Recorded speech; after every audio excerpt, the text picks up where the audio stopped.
即摆是这个防疫的关键时刻，全民拢应该来挂喙罨，但是也是有人无咧信道。台北遮有一个男子先走到信义区的百货公司，无挂喙罨，甲人起冲突，隔天佫走到上恩成品闹代志。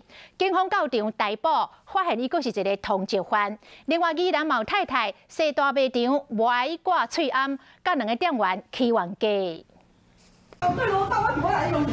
两位店员做伙甲负责人掠掉的，因为这位负责人来大卖场歪挂喙罨。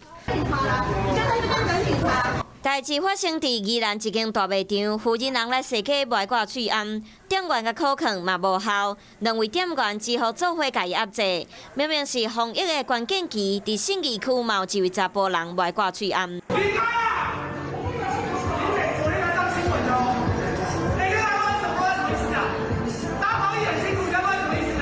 听店员的口气，这位查甫人已经毋是头一摆闹事。工作人员气甲甲游去店门口，因为伊毋管安怎，就是歪挂喙罨。警察过来几次了？出去！出去！麻烦你配合我，双手伸出来手铐。我不想手铐。我叫你好好讲的时候，你不好好讲。 你现在听我的。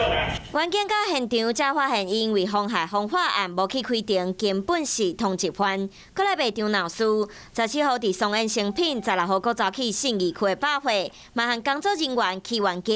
那你来公共场所，你不戴口罩？这边口罩。你刚才大家下班在你有没有？那又怎么样吗？你又怎么样吗？ 这位查甫人无守法的行为，拢互民众落来。伫防疫上重要的时阵，歪挂喙罨毋若无顾家己的安全，嘛互民众拢心惊惊。好佳在警方赶紧甲移送法办，卫生局嘛会使罚3000到1万5的罚款。